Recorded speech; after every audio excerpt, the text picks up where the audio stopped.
Selamat datang di pembahasan mendalam kita kali ini. Pernah nggak sih Anda terpaku gitu pas denger cerita yang bagus? Entah dari temen, film, atau mungkin buku. Hari ini kita mau coba gali nih. Kenapa ya cerita itu kok kayaknya punya kekuatan yang kuat banget buat narik perhatian kita? Itu pertanyaan menarik ya, soalnya kita semua kayaknya ngerasain itu secara intuitif. Di bisnis, komunikasi, bahkan ya kehidupan sehari-hari, bisa cerita itu penting banget.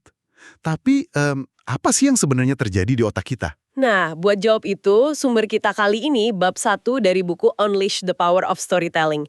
Jadi misi kita hari ini, bongkar sains di balik sihirnya cerita, terus kita ungkap juga 6 bahan penting yang bikin cerita itu, wah jauh lebih efektif deh dibanding fakta atau data doang.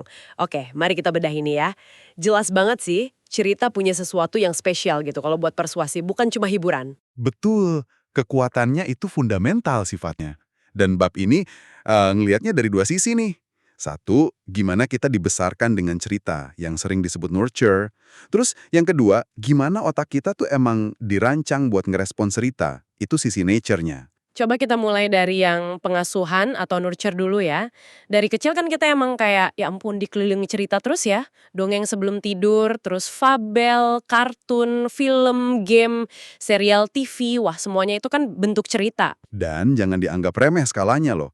Secara global aja nih, industri film sama video game itu masing-masing bisa dapat sekitar 90 miliar dolar setahun. Terus di Amerika, rata-rata orang dewasa nonton TV itu bisa lebih dari 30 jam seminggu. Gede banget kan?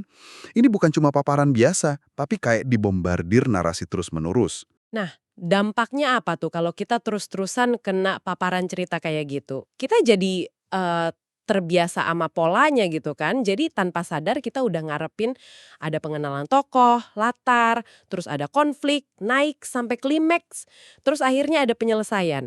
Kayak kata Kendall Haven di bukunya Story Proof, dia bilang asupan cerita yang konstan itu memodifikasi otak biar lebih cenderung mikir pakai kerangka cerita. Tapi ya, paparan terus-menerus ini baru separuhnya loh. Sisi lainnya, yang bawaan atau nature, nah ini mungkin lebih bikin kaget lagi. Ternyata ada alasan biologis, neurologis yang kuat kenapa otak kita tuh bisa kepincut banget sama narasi. Jadi bukan sekedar kebiasaan. Wah ini nih bagian yang bikin penasaran. Sains dibalik kekuatan cerita. Jadi apa sih yang terjadi di otak kita pas dengar cerita bagus? Nah, penelitian neuroscience beberapa tahun ini ngasih jawaban yang menarik banget. Salah satunya dari Paul Zak. Dia nemuin kalau cerita yang nyentuh emosi itu bisa micu keluarnya hormon oksitosin di otak. Oksitosin ini kan sering disebut hormon cinta ya, atau hormon kepercayaan. Soalnya dia nyambung banget sama perasaan empati, ikatan sosial, terus kemauan buat kerjasama. Tunggu-tunggu, jadi maksudnya cerita yang bagus itu secara harfiah bisa mengubah kimia otak pendengarnya. Bikin mereka jadi lebih percaya gitu, lebih empati sama pencerita atau pesannya. Ya, secara sederhana, ya. Cerita itu kayak melunakkan pertahanan alami kita gitu. Buka pintu buat koneksi emosional. Lebih dari itu lagi, cerita itu nggak cuma diproses di area bahasa otak loh. Kalau ceritanya kaya detail, dia bakal aktifin macem-macem area sensorik. Misalnya cerita deskripsiin aroma kopi, korteks penciuman Anda aktif. Kalau deskripsiin lari, korteks motorik juga ikut aktif. Wah, jadi kayak kita ikut ngalamin ceritanya gitu ya, dari dalam kepala kita sendiri. Tepat sekali. Ada studi pencitraan otak yang nunjukin fenomena namanya neural coupling atau mirroring. Jadi, pas Anda dengerin cerita yang diceritain dengan baik, pola aktivitas otak Anda itu mulai mirip sama pola aktivitas otak si pencerita. Dan yang lebih keren lagi, area otak yang aktif pas Anda denger soal suatu pengalaman, itu sering banget sama kayak area yang aktif pas Anda ngalamin sendiri. Luar biasa.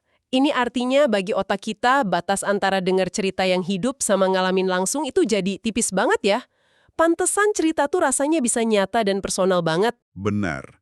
Ada pakar komunikasi, Nancy Duarte, dia gembarin gini. Telapak tangan Anda bisa keringatan, jantung deg-degan, pupil mata membesar, itu pas Anda lagi ke bawah sama cerita yang hebat. Ini bukan cuma kiasan loh, tapi respons fisiologis yang nyata. Otak kita reaksinya seolah-olah kita beneran ada di sana. Jadi cerita itu melibatkan kita di banyak level sekaligus ya. Fisiologis, emosional, sama intelektual. Nah, disinilah jadi sangat menarik. Intinya tuh gini, bagi otak cerita yang bagus itu hampir setara sama pengalaman nyata. Ini bukan lagi sekedar kata-kata, tapi kayak simulasi realitas yang kuat banget di pikiran kita. Dan kekuatan simulasi ini nih yang ngejelasin kenapa cerita seringkali jauh lebih persuasif dan gampang diingat daripada data atau statistik aja. Ada contoh klasik nih soal ini dari buku Made to Stick yang nulis Chip sama Dan Heath. Mereka cerita ada eksperimen. Mahasiswa diminta kasih presentasi singkat. Ada yang presentasinya penuh data, statistik gitu, tapi ada satu yang pakai cerita. Nah, abis itu ingatan mahasiswanya dites. Hasilnya, wah lumayan bikin kaget. Gimana perbandingannya? Cuma 5% mahasiswa yang ingat satu aja statistik dari presentasi yang penuh data tadi. Tapi ada 63% mahasiswa yang ingat detail dari cerita yang disampaikan. Kesimpulan mereka simpel banget. Cerita itu nempel. Statistik, ya sepenting apapun, seringnya masuk kuping kanan, keluar kuping kiri aja. Ya iyalah, statistik kan abstrak ya, dingin gitu. Seringkali kita susah buat peduli secara personal. Nah cerita, sebaliknya, dia ngasih konteks, emosi, dan yang paling penting wajah manusiawi. Contoh nyata yang bagus banget dari buku sumber kita itu kisah Estella. Dia pekerja di pabrik permen karet Wrigley. Pas awal diwawancara soal gimana dia mastiin kualitas produk, jawabannya teknis banget, fokus ke proses. Dia jelasin soal inspeksi permen, mesin X-ray buat deteksi logam, matriks 24 poin kriteria kualitas, gitu-gitu deh. Bahasa korporat banget ya. Kami berkomitmen pada kualitas, proses terstandarisasi, teknologi mutakhir. Info kayak gini mungkin bener, tapi ya jarang banget nyentuh hati atau gampang diingat. Cenderungnya ya bosenin, impersonal gitu. Persis, tapi terus si pewawancara ganti taktik. Dia nggak nanya lagi soal proses, tapi nanya soal anak-anaknya Estella. Nah, di sini transformasinya terjadi. Mukanya Estella langsung cerah gitu. Dia cerita kalau anak-anaknya punya panggilan khusus buat dia, Candy Lady. Terus dia nunjukin kode kecil di bawah kemasan permen karet. Kode itu buat nandain apa? Kode itu nunjukin tanggal, lokasi pabrik, bahkan sampai jalur produksi spesifik tempat permen itu dibuat. Dan ini nih bagian yang paling nyentuh. Anak-anaknya Estella itu bisa baca kode itu. Saya kayaknya bisa nebak nih arah ceritanya. Jadi, tiap kali mereka ke toko, mereka lari ke rak permen, ambil permen karet Wrigley, dibalik, terus cari kode yang cocok sama jalur produksi ibunya. Pas nemu, mereka teriak bangga banget, ini permen ibu yang buat permen ini. Nah, kalau kita sambungin ini ke gambaran yang lebih gede, cerita Estella ini kan langsung ngebantah klaim korporat yang umum soal komitmen pada kualitas ya. Kenapa? Soalnya cerita ini ngelakuin sesuatu yang data nggak bisa. Dia kasih wajah manusiawi ke konsep abstrak kualitas. Kita jadi nggak ngebayangin mesin atau checklist lagi, tapi ngebayangin seorang ibu yang bangga sama kerjaannya, yang mastiin produknya aman dan bagus, cukup bagus buat anak-anaknya sendiri. Tepat. Cerita ini langsung nyentuh emosi kita, ada rasa bangga, cinta keluarga, kepedulian. Ini bikin koneksi personal yang ngelampauin logika doang. Dan ini balik lagi ke sains tadi. Cerita kayak gini ngaktifin area otak yang beda, yang nyambung sama empati, pengalaman sosial, memori jangka panjang. Otak kita jadi nyambung sama Estella, bukan sama matriks 24 poin tadi. Cerita Estella ini, meskipun sederhana ya, sebenarnya contoh sempurna yang nunjukin 6 bahan kunci yang diidentifikasi di bab ini. Elemen penting dari cerita yang kuat, ini kayak resep rahasia di balik kenapa narasi itu menarik banget. Oke, ini penting nih. Coba kita urai satu-satu 6 bahan kunci ini. Apa aja sih yang bikin cerita itu bener-bener kena? Yang pertama itu menyentuh emosi. Kayak yang kita lihat di Estella tadi, cerita terbaik itu nggak cuma ngasih info, tapi juga perasaan. Emosi itu kan gerbang ke empati. Dan penelitian nunjukin emosi itu juga punya peran penting banget dalam ngambil keputusan dan ngebentuk memori. Peristiwa yang ada bumbu emosinya, entah seneng, sedih, marah, kaget, itu jauh lebih mungkin nempel di ingatan jangka panjang kita. Jadi kalau mau pesan kita diingat, kita harus bikin itu terasa, bukan cuma terpikirkan gitu ya. Kurang lebih gitu. Kedua, memberi wajah pada isu. Manusia itu secara alami lebih tertarik dan peduli sama manusia lain dibanding sama proses, program, statistik, atau konsep abstrak. Cerita yang efektif itu ngambil ide atau inisiatif yang mungkin rumit atau kering, terus dikasih avatar manusiawi. Karakter yang relatable, punya harapan, ketakutan, motivasi sendiri. Kayak Estella tadi yang jadi wajah dari kualitas. Bikin yang abstrak jadi konkret lewat sosok manusia. Masuk akal. Yang ketiga apa? Ketiga, menghubungkan kita. Cerita yang hebat itu bisa nemuin dan nunjukin tema-tema universal yang bisa dipahami dan dirasain sama audiens yang beragam. Melampaui konteks spesifik ceritanya. Cerita Estella itu kan intinya bukan cuma soal pabrik permen karet, tapi soal kebanggaan ibu sama kerjaannya dan cintanya ke keluarga. Nah, itu tema universal yang bisa nyambung ke siapa aja, nggak peduli latar belakangnya. Nyari titik temu pengalaman manusia yang jadi dasar cerita ya. Lanjut ke poin keempat. Keempat, memanusiakan kita. Cerita itu kayak jendela ke jiwa kita. Cerita yang kita pilih buat diceritain, apalagi sama pemimpin atau organisasi, itu nunjukin siapa kita sebenarnya. Apa yang kita anggap penting, nilai apa yang kita pegang. Orang kan cenderung lebih pengen nyambung dan ngikutin manusia lain yang otentik. Ya, dengan segala kelebihan kekurangannya, bukan entitas korporat yang dingin dan gak berwajah. Cerita nunjukin sisi kemanusiaan kita. Ini penting, apalagi buat bangun kepercayaan. Jadi cerita bisa bikin pemimpin atau brand kerasa lebih nyata dan bisa dideketin ya. Gimana yang kelima? Kelima itu, meningkatkan pertaruhan, stakes. Cerita yang kuat seringkali berhasil ngangkat isu dari yang biasa aja, teknis, atau bahkan ngebosenin ke level nilai yang lebih tinggi dan universal. Sesuatu yang benar-benar penting buat kita sebagai manusia.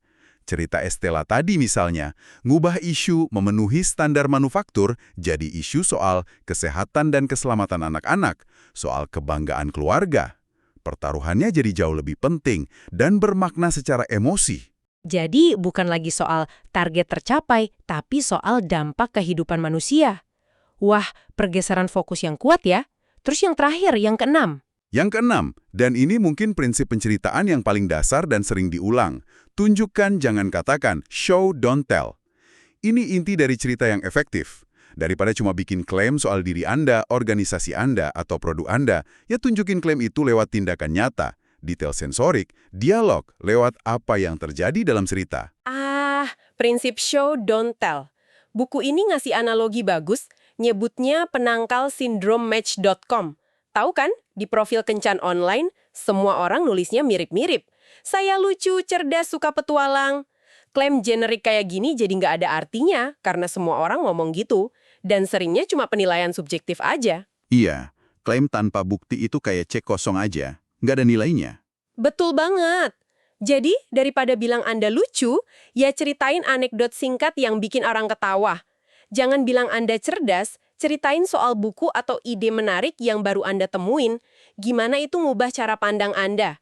Jangan bilang suka petualang, tunjukin foto pas naik gunung, atau ceritain pengalaman spesifik yang nunjukin jiwa petualang Anda. Tindakan dan pengalaman konkret, itu yang lukis gambaran jauh lebih hidup, meyakinkan, dan kredibel. Dan prinsip ini berlaku sama kuatnya buat organisasi dan brand juga. Tentu aja. Berapa banyak coba perusahaan yang klaim di web atau brosurnya, kami tangguh, kami handal, kami inovatif, kami kasih layanan personal, kualitas kami tertinggi, kami peduli pelanggan. Ini semua kan klaim katakan, bukan tunjukkan.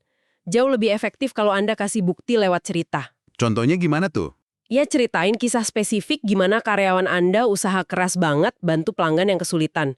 Atau cerita gimana tim Anda hadapin tantangan teknis rumit terus nemu solusi kreatif. Biarin tindakan dalam cerita yang buktiin klaim Anda. Buku ini malah pakai contoh klasik dari film The Godfather. Oh, adegan pemuka yang ikonik itu ya? Persis! Di adegan itu, kita nggak pernah dikasih tahu kalau Don Corleone itu orang yang sangat berkuasa dan dihormati. Kita ditunjukin, kita lihat dia duduk tenang di ruang kerjanya yang remang-remang, pakai tuxedo, dengerin dengan perhatian penuh permohonan pengusaha pemakaman yang gemeteran ketakutan.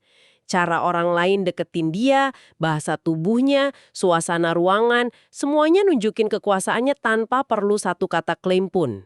Kebayang ya betapa aneh dan gak efektifnya kalau film itu dimulai dengan Don Corleone ngomong, "Selamat datang, saya pemimpin mafia paling kuat di New York. Ada masalah apa nih?" Bisa jadi komedi malah bukan drama kriminal. Jadi ini tantangan sekaligus peluangnya buat Anda nih. Ganti klaim-klaim kosong soal diri Anda atau organisasi Anda dengan cerita spesifik yang nunjukin kualitas itu. Di website, presentasi penjualan, pas wawancara kerja, bahkan obrolan sehari-hari. Tawarkan cerita yang pinjam istilah film tadi, saking nyata dan meyakinkannya sampai nggak bisa mereka tolak. Cerita itu bukti hidup. Dia ngasih tekstur dan kredibilitas yang nggak bisa ditandingi sama klaim abstrak. Jadi apa artinya semua ini buat Anda, pendengar kami? Kita udah kupas nih gimana cerita itu bukan cuma pemanis komunikasi. Ada dasar sains yang kuat di baliknya, gimana cerita micu oksitosin, aktifin area sensorik motorik seolah kita ngalamin langsung, dan kenapa otak kita inget cerita jauh lebih baik daripada statistik. Dan kita juga udah identifikasi 6 bahan penting yang ngasih kekuatan ke cerita. Kemampuan nyentuh emosi, ngasih wajah ke isu, ngehubungin kita lewat tema universal, memanusiakan kita, naikin pertaruhan makna, dan yang paling penting, prinsip emas, tunjukkan, jangan katakan. Intinya sih, kemampuan cerita itu salah satu alat komunikasi manusia yang paling dasar dan paling kuat. Udah berakar di biologi dan psikologi kita. Ngertiin ini bukan cuma soal jadi komunikator yang lebih baik, tapi juga ngertiin cara kerja pikiran manusia itu sendiri. Nah, ini kemudian munculin pertanyaan penting nih buat Anda renungin lebih dalam. Mengingat kita sekarang tahu ya betapa kuatnya cerita dalam ngebentuk persepsi kita, ngaruhin emosi, bahkan bisa aja motong jalur logika buat dorong keputusan, gimana caranya Anda bisa jadi konsumen cerita yang lebih cerdas, lebih kritis tiap hari? Gimana Anda bisa lebih waspada sama narasi yang mungkin sengaja dibikin buat manipulasi Anda? Entah dari media, iklan, politisi, atau bahkan interaksi sosial. Dan sebagai lanjutannya ya, Dan di sisi lain, gimana Anda bisa pakai kekuatan narasi ini secara etis dan bertanggung jawab dalam komunikasi Anda sendiri? Gimana Anda mastiin cerita yang Anda sampaikan itu nggak cuma efektif buat capai tujuan, tapi juga jujur, otentik, dan akhirnya ngebangun pemahaman dan koneksi yang lebih baik antar manusia. mendalam kami kali ini. Sampai jumpa di kesempatan berikutnya.